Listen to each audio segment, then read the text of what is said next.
Hi, I'm Chas, and you're watching Chas's Crazy Creations.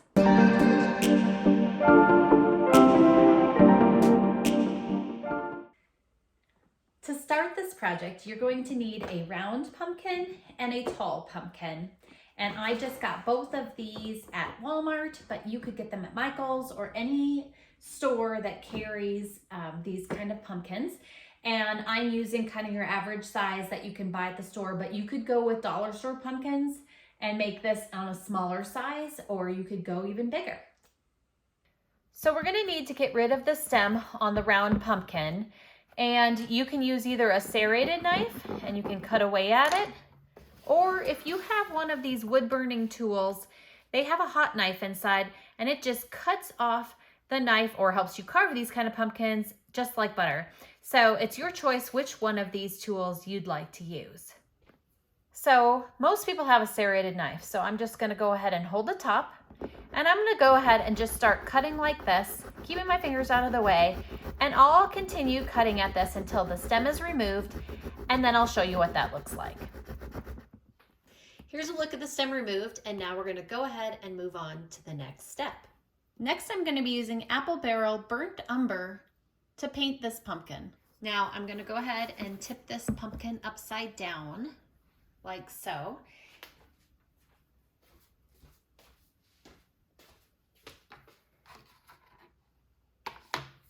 I'm going to put the burnt umber paint here on this tray.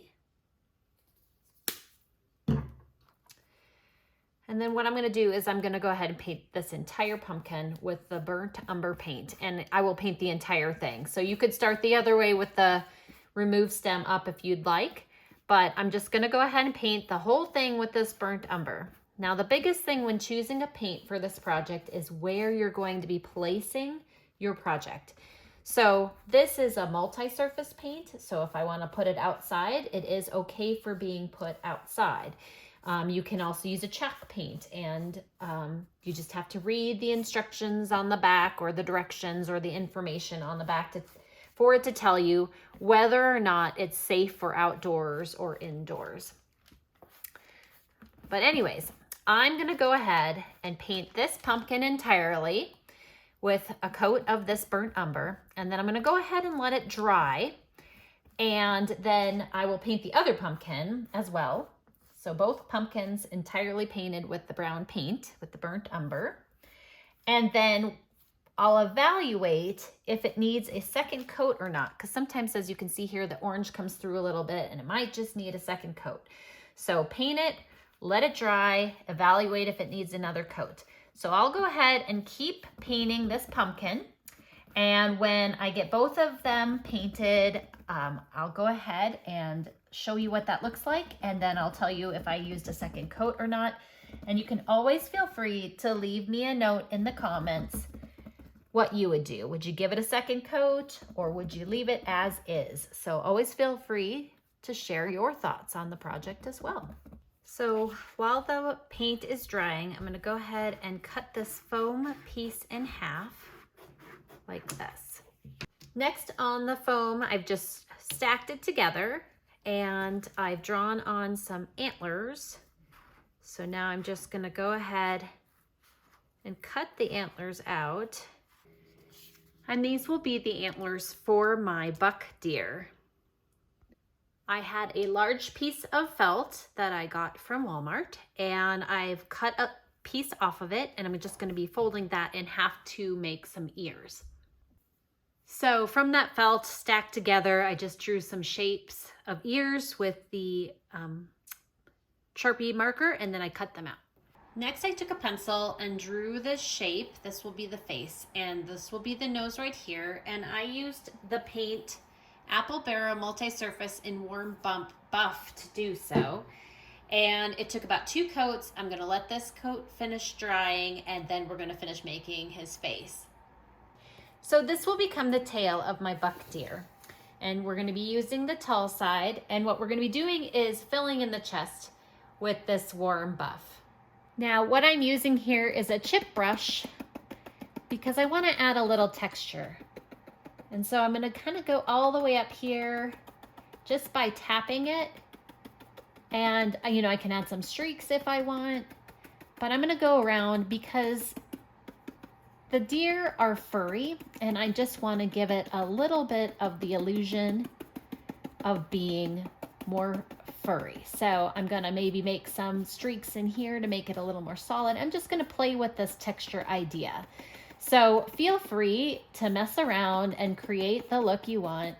Like I said, you might find that you like more of the streak look. You might want to end up filling it in and making it solid. So it's really kind of your preference on what you're looking for, how thick you want it, how much brown you want to show through. So I used a black permanent marker and I defined the lines of the face and colored in a nose for the deer. And probably go back to the face. I drew a pencil eye shape and now I'm painting white paint into the eye.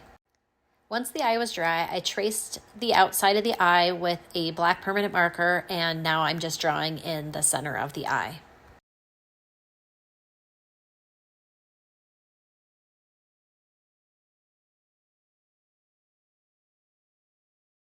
So I'm going to take the head and I'm going to add some hot glue to the bottom of this pumpkin, and I'm going to put quite a bit on there. So I've put the hot glue on the bottom, and now I'm placing the head onto the body of the deer, and I'm just going to wait for this to cool. So we're adding ears on, and I'm just adding some of the hot glue up here on the pumpkin. And then I'm placing the ear in the glue. Now it's time to add the antlers. So I'm just gonna go ahead and add a little hot glue here by the ears. And I'm gonna stick the antler in the hot glue. Now, hopefully this will give it some good strength to hold the ear up as well. So I'll probably be gluing this ear to this antler and then adding a little extra glue behind here to make it nice and strong. So I'll go ahead and do that to the other side, and then we'll take a look at that and keep going. So here you can see his antlers and his ears, and I did add some pipe cleaners behind to stabilize that. Down here on the body, I drew some shapes with the permanent marker for some legs. For his neck, I could leave it as is, but I started hot gluing some dollar store leaves together, and then I will hot glue them into place around his neck to give him a little color. Now, if my deer was an adult buck, then I would leave it as is. But if you wanted it to become a young buck, what you could do is color on some little circles. I'm just using a piece of chalk, but you could also use a stencil brush with some paint, and you can just color these on and then wipe them off if you want to change it up. The other thing with this collar is if you didn't want to hot glue it in because you want to change it up per season, you could easily do that as well and just change the collar up by making some sort of necklace. So as I continue to make these, what I'll do just to blend them in a little bit, make them look a little more natural rather than a big chalk squiggly, is I just use my finger and I give them a little swirl, and that creates a more natural, fun circle on there. So I'll continue finishing him up and then we'll get him out on display. Here's our buck in our yard, and I'm thrilled with how he turned out.